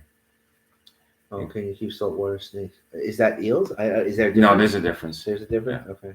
Kool-Aid, Big Rich from Higher Fish Rescue said comes up every 4 years. I guess he's talking about the complete sack. and you'll never get past. It really as big as some YouTubers are making it. Sorry, John. I don't think it's just some YouTubers are making it big. I think a lot of people are getting worried about it. And, unless you make it big, you won't, if you don't care about it, nobody cares about it, you'll pass. But I'm sure a lot of people are against it. But for that reason, you won't pass. Hopefully. Well, if it comes up every 4 years, that means they're really trying to get it through and they're not giving up on it. So it's a game of catch or hot potato passing back and forth, and it's just who's going to win at what point. So who's behind maybe the whole thing? Yeah, maybe it didn't pass before, but that doesn't mean it's not going to pass now, right? It's politics, and they're just trying to build more momentum behind or get more support behind it, and eventually it will pass. Well, hopefully not. But we're not here to try to make a big deal about it. We're just sharing, and if you guys out there have a moment and want to join in it, then great. But we're not asking for donations. Say, hey, go to the Predatory Fins website, put $100 in, or you're never gonna get your fish. We just want to make sure that everybody's aware of what could happen. Can we still order from the Predatory Fins? Yes, Lisa Jordan at the shop, and they're taking care of all the orders while I'm here helping out. Have you guys ever experimented with UV bulbs? The reptile hobby uses them. I wonder if they would tend a fish. That's a good question. I've thought about it before because I do know that reptiles need to tan under UV bulbs. It helps them like process certain, I think was it vitamins or also something also, and that's the radiation that animals get from the sun, which I think animals need. So do fish need them? I would say yes. I definitely will experiment on it. It's something I want to experiment on, and I believe that the UV rays do make a difference, Or but just I like haven't proved it. I think it would do, because if you put a silver at 1 ounce in an outside pond, you'll get They're completely way more dark yellow. and green. No, Yeah, no, albino silvers get albino. really Yes, yellow. I'm talking about silver. Yeah, Silver. regular silvers, their color is different. Um, it's definitely different. Yes. So another good question here. Have you ever seen a big Nile perch and a barramundi next to each other? I used to have both. The Nile perch is darker, and the looks of it, it's a lot more sharp. It's like you look at that thing, it's like this thing's made to kill. Barramundis look a lot more friendly, let's put it that way, than a Nile perch. So if a comparison as far as like a badass look, I would go for the Nile perch. How many fish have you seen platinum colored? Wow. Like Okay. fake color? I think real. So how many different real? Okay, gar is the easiest one, right? Arowana, datnoid, Arowana, peacocks, datnoid, peacocks, stingrays, 4, stingray, moray, 6. saltwater stingray. Gar, would you say that translucent gar is a platinum? I would say so. Yeah, well then platinum alligator gar. So it's a 7. I think every fish eventually one was Yeah. going to turn out white. Yeah, I mean, there's out there, but they want to know how many we've seen. I think we've seen quite a few. Red tail cat, yeah. Bro, you have no bicep stuff flexing. Oh, I ain't flexing. I'm not flexing at all. This VI3, he sounds like he's got something up his butt, bro. Who? This kid. Okay, what does he say? There's a few of the messages there Oh, okay. that we haven't read. Okay. I have both. Lamberto is darker. Really? My Nile was always darker.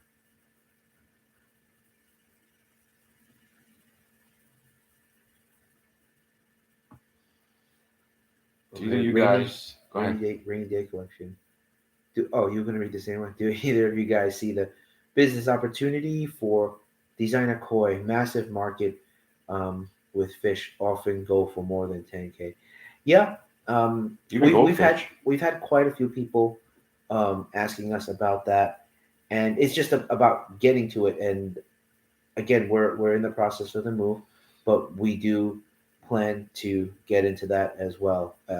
Maybe on the higher end stuff, but before we get into it, I have to educate myself on it to make sure I know what I'm getting myself into, and that I can provide you with good quality. Right? I'm not just gonna randomly import anything and try to pass off as high end koi that can sell for $10,000. You can't compare. There's a responsibility behind it. Everything it's different. Will there ever be a blue-eye white stingray?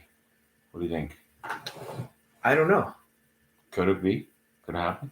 I think so. He must be a reptile guy, because I've heard the term like a blue-eyed Lucy, which it's a snake, a python that's white, I think. And are the eyes really blue? I don't know. Are they calling it blue because it's that solid black? So I don't know if it's the same thing. But if that's what you're referring to, then I think it already exists, but they're just calling it leucistic, but they're not calling it blue eyes. And May Gavin, I saw your last video. You did the endoparasite treatment on your tiger, and my dad sometimes rubbing against a tank. Is this situation can be determined whether there are parasites? This is a symptom can I be 100% sure that it's parasites? No, because he could have a bacterial gill infection also that's making him itchy and want to scratch and flash. But usually scratching obviously means something's itching them. Uh, but I would point towards parasite before bacterial. I have So a good yes. question. Mhm.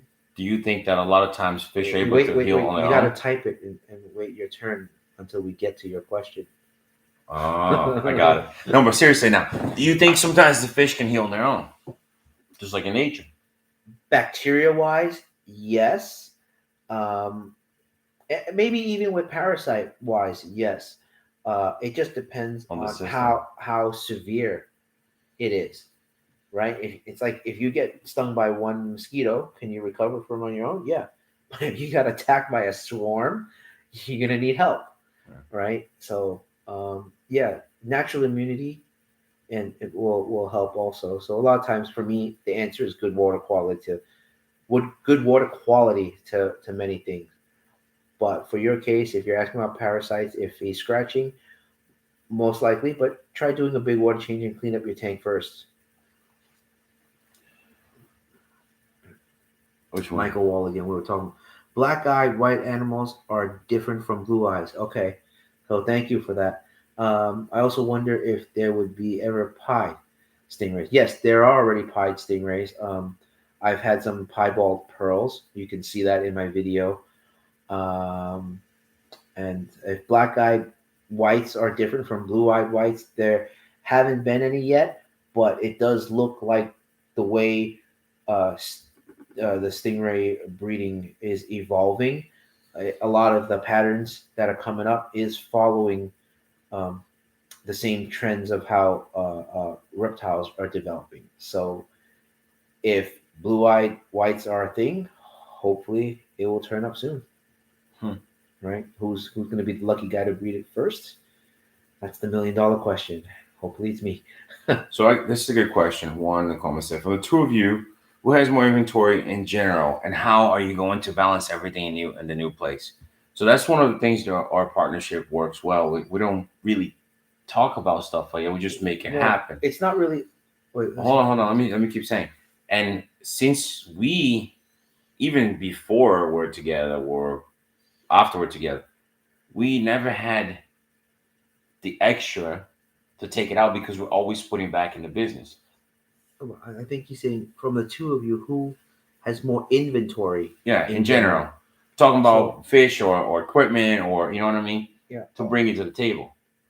Oh, is that what he's trying to say? That's what I'm guessing. Okay. Well, I mean, if you're talking about who has more stock and how you're going to balance everything in the new place. Yeah, that's not a question. You know, the partnership is a partnership, right? And we're not calculating, okay, oh, he's got this much, so he's, this percent. We have what we have, and we're bringing it together. If we're just talking about fish, I would say it's the same because a lot of the shipments come through my hands, and then I ship it to you. So from my hands, my inventory becomes your inventory. Mm-hmm. It's all the same. Or South America comes to Florida. So now everything's just going to go to New York. It's all going to come into one place. So it's our inventory, really. If we're talking about equipment and stuff, right? Obviously, I have a lot of big tanks, but he's got like the mega tanks that I don't have. So it all balances out. Honestly, even if I had and he didn't have, just to have him as a partner, he it doesn't matter what he brings into the table. The knowledge, the experience, the person is what counts. Mm-hmm. What's this, Alice? I feel depressed too, buddy. You're alone. Okay. You are. When did I say I was depressed? Not depressed, but about the compete, whatever action. Oh, okay. Are you depressed, bro? You got something to tell me? No, I'm tired. Look, I can see my bag. We were up till 6 a.m. last night. You did your live at 9 p.m. I was watching. I remember I got out of the shower. It was light time. You got out of the shower. Daylight. We literally worked all night last night. I was so tired I couldn't sleep, and I still got up at 8 o'clock to take my kids to school. So yeah, this is beating me up pretty badly. Kelly said, back in the 70s and 80s, I used to see royal plecos with blue eyes but I haven't seen any in the recent years. Have they all disappeared? Okay. The question is, are you confusing two things? There are royal plecos and there's blue-eyed pinakis. Royals are a type of pinaki, which has that big head shape. So there are blue-eyed pinakis, but they're not royals. They're two different types of the same um, genus, not species. Yes. So we do have them. A lot of times they come from Colombia and they're beautiful blue eyes. Do you still have it in stock, the blue-eyed? And they might be sold out. Can you get a red arowana when you go to New York? No, red arowanas are illegal. You can only own them if you have like a zoo or an exhibit or educational. Hopefully, maybe one day we can open an exhibit and be able to display them. Okay. Alice Morrison, Kevin, does Rodrigo kill a lot of expensive fish? I don't know why you would ask something like that. I mean, I don't think so. I mean, do fish die? Have we lost fish? Yes. He's lost fish. I've lost fish. I've lost expensive fish. And we try to understand all the time. What did we lose? Oh, the two-headed sturgeon. Okay, yeah. So things happen, and it's part of the hobby. But I wouldn't say like you took a knife to it and say, you know what, your time's up. Yeah.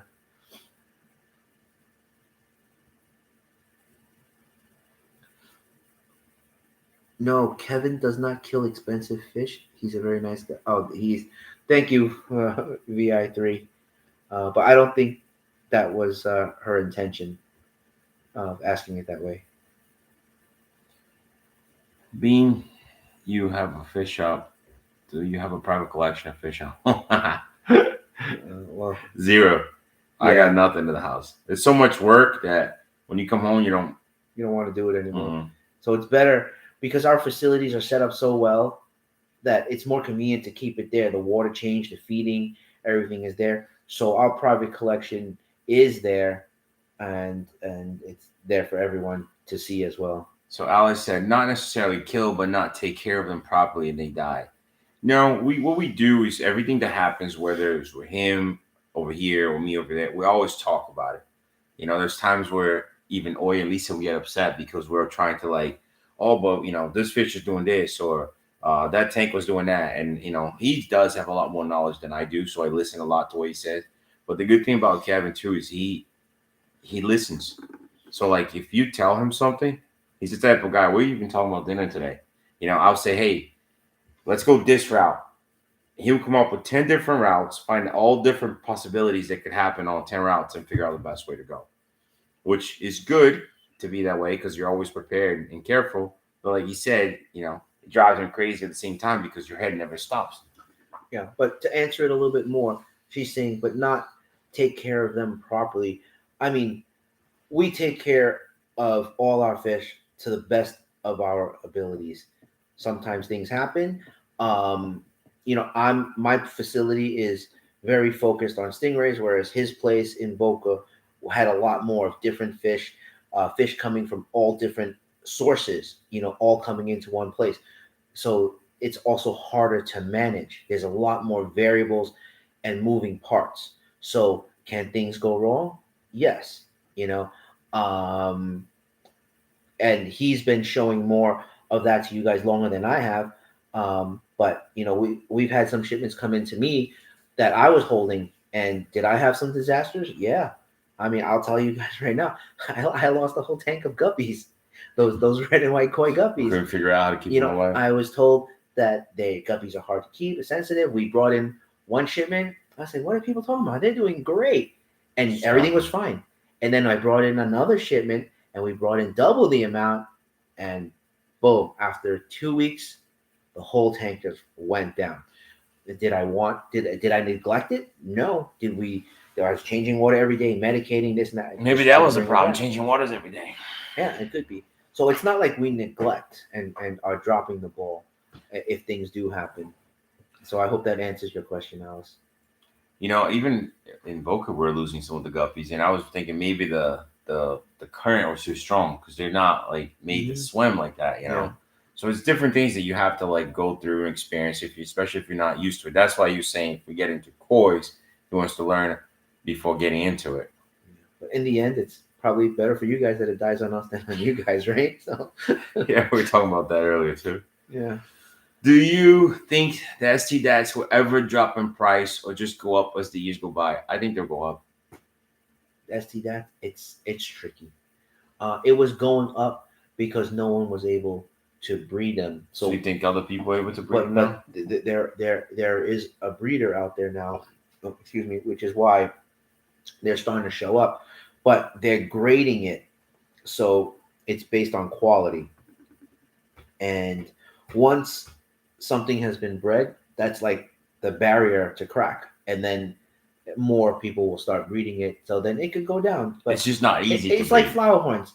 It was very expensive before, then it went down, and after it went down, then people started grading it. So there's going to be expensive and there's going to be cheap, and there'll be a level for everybody. Look at this one, QAIB Tie Guy. How do you guys meet? We went on Craigslist. He was looking for a pal, and doing business with a partner is always hard. How do you guys deal with disagreements? We don't really have. Yeah, we just talk about it and come up with a solution. Like setting up the new facility. We talk multiple times, ideas in different ways, and then we just agree. It's not that hard. It's a compromise. We see things, I think, the same way on a lot of things. We might have a different approach of getting there, right? 100%. So that 100%. But the goal is still the same. So there's no major disagreements on that. It's just how do we get there? And I gotta say, you're a lot like Lisa. Mm-hmm. I don't know if I'm like Oi or Oi's like me, but I don't have the patience. I just go, and it's not good to always be that way because you can get hurt a lot in different ways. And their way, Lisa and Kevin being more held back and learning and taking your time is good because then you protect yourself. But like you said before, sometimes it's bad because you might lose an opportunity. So it's goods and bads, and we complement that way. So I don't see us having big disagreements unless the goal is different, which could happen in the future, right? People change, We'll learn to deal with it. I mean, yeah, I don't know how else to answer the question. That's I might just say I'm done and I'm going to the Amazon and I just want to let it hang and or I'll convince him to go somewhere that he will never come back. I love you guys. Feel like family. Feel like we're family. Greeting from New Jersey. All New Jersey, so you can come by and check out the place. Can't wait to come out and see you guys. Alexandra. Oh, that's actually a very pretty name as well. I love that name. Alexandra, yeah. Strong. Guppies have bad genetics, too much inbreeding. Yep. And it's not like we have a guppy source, so we probably didn't know what to get them, right? But we'll get into it. Yeah. Are you planning to grow out more Arapaima? Yes. Is it the platinum one? Is there a true platinum, or you think it's there is a true platinum, but the price is skyrocket? Yeah, it doesn't pop up as often as other types of platinum. I've talked to our supplier and told them to be on the lookout for one. I think that would be a dream fish for me right there. But if it turned up tomorrow, we're all gonna be ready for it. I might have to, sell my 2 daughters to get it. And put Ryan as like a collateral. Yeah, he'll be the bonus package. He'll be the leucistic boy.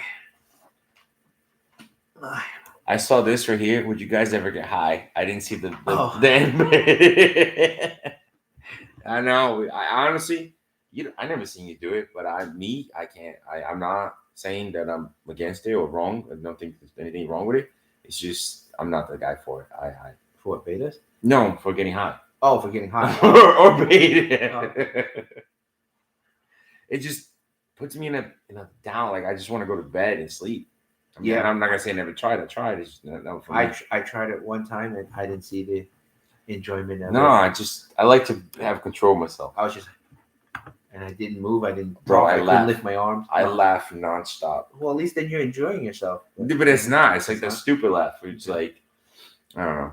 But he's asking about betas. Yeah, high end betas.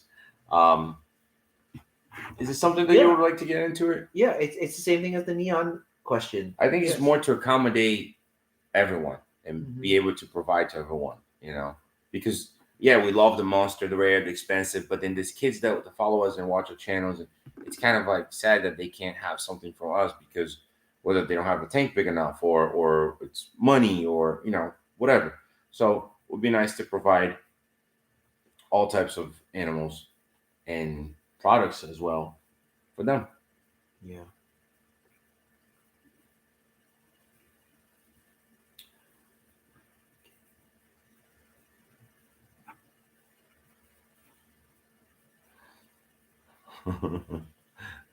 Go up, go up. Mm. Up more. Right here.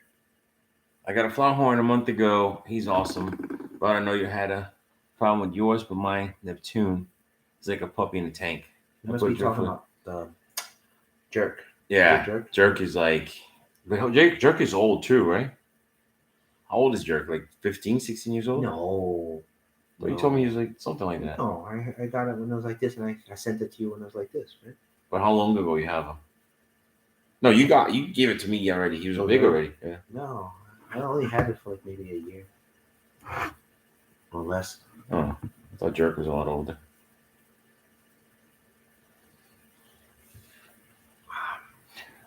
Where do you like to buy monster-sized tanks? That's a good question. Anywhere that's cheap. Anywhere that we find. Yeah. A lot of it's used tanks. You know how to make tanks as well, right? Yes, I do. So it just took a toll on my body, and I stopped doing it. So, but with Rod's help, if we wanted to, we could build. Discussion and compromise is important in a partnership. Yeah, I think there's the main, like you said, the main goal is have the end goal be the same. Yeah. Do you guys know Monster Aquarium in New York? Yeah, I've heard of them before. I probably used to buy from. Yeah, used to buy from everyone before I opened Predatory Fins. I've spoken with John at Monster before.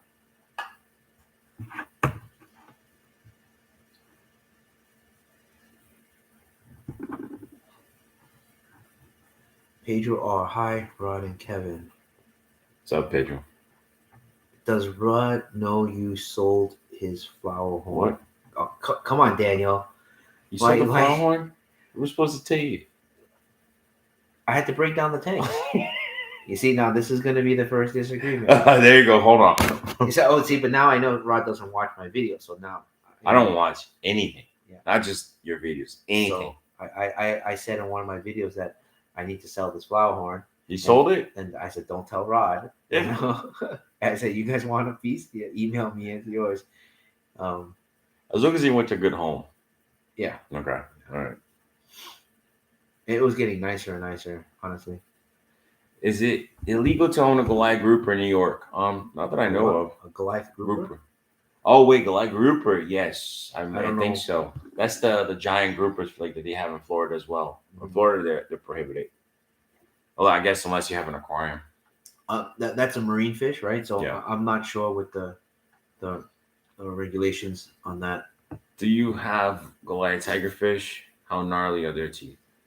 Well, we just got a big one. Can't wait to see him in action. We have some small ones available too, right? Yeah, we have some, but not right now because they're already in New York. Somebody's holding for us right now. Yeah. Because we had to break down all the tanks. All right. What is the best way to heat a pool pond in the winter? My 1,000-gallon pool going into an attached garage, and it gets a bit cold in the winter. There's a number of ways to do it, right? It's just how you want to do it. Number one is you could insulate your garage. That would help. Okay. and you can run a heating duct from your main home system into the garage. So now you can start heating that room.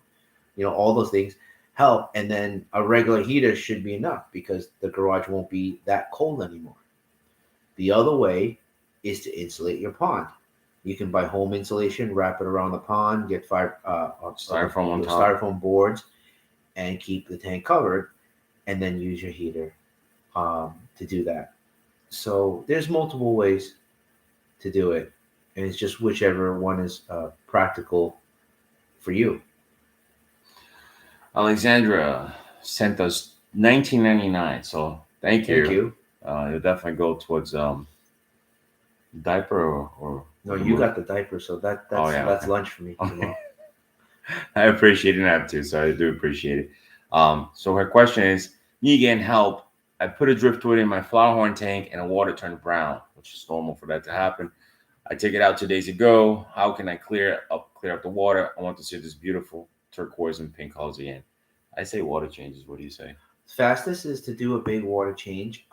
Since I don't know how big the tank is and whether you're capable to do a big water change without harming the fish, the other easy way is to just drop in some carbon into your filter, and the carbon will absorb the tannins, that's what leached from the wood, and it'll make your water crystal clear. So either way is fine, or a combination of both. That would work too. So I hope that answers your question. Yeah, and let's go if you have another question. Rod, I was fishing here in Miami last week. I had my trap catching bait, ended up catching a 2 8-inch iridescent sharks. So two of them. Florida? Yeah. Really? They're in the. Oh yeah, I've had a customer that caught a big white one, binder, and give it to us. And that's the problem with the I don't think the problem is like, for example, a lot of fish are prohibited in Florida, right?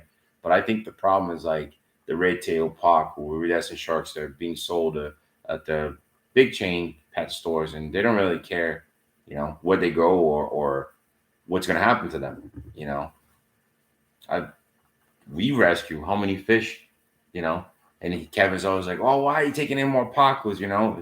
We tried to help, but we ended up screwing ourselves because then we got to put medicine on the fish. We got to tank space that we're losing, but we did. And over the years, hundreds of pacos, hundreds of red tails, whether they got caught on the wild or people are going to release it, but instead of releasing, they brought it to us.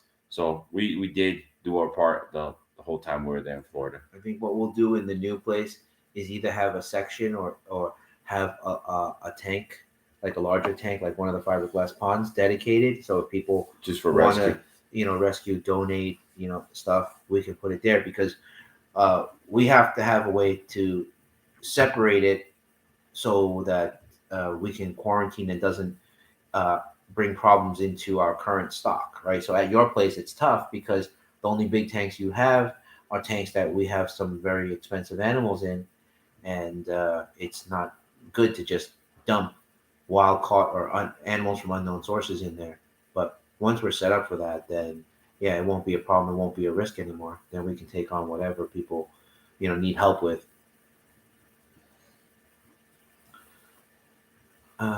Let's do 10 more minutes. Be done.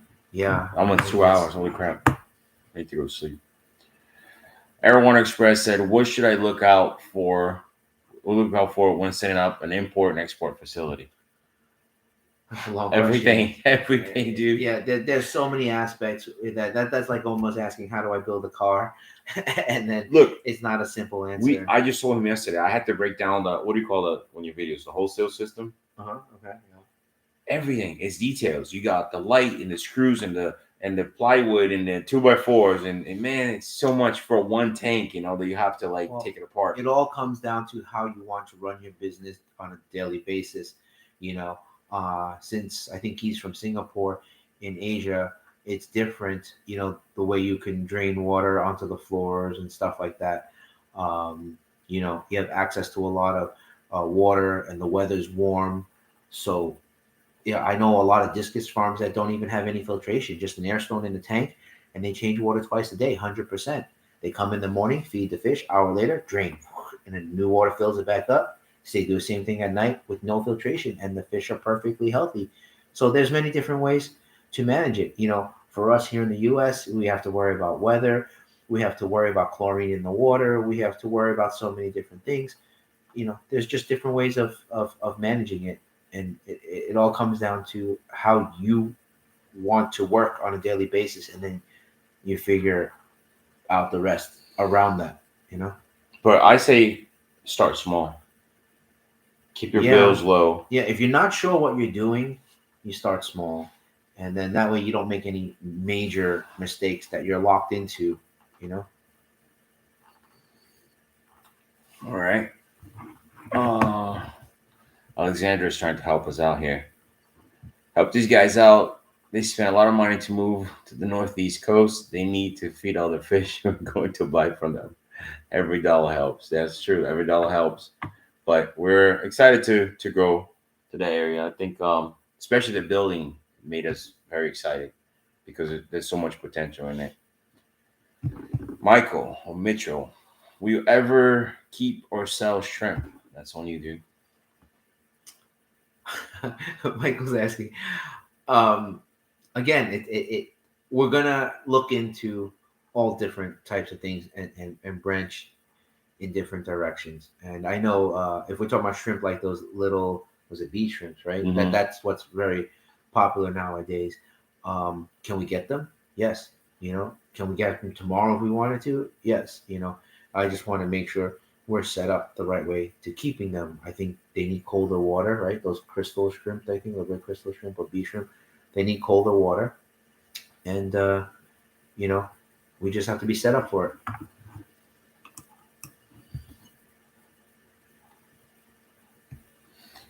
All right. All right. think I that's it. think let's call I think it. Oi's getting mad, huh? Is she still awake? Do you think? I think they're sleeping already. All right, let's go because we have a lot of work to do tomorrow, and we'll see you guys in New York.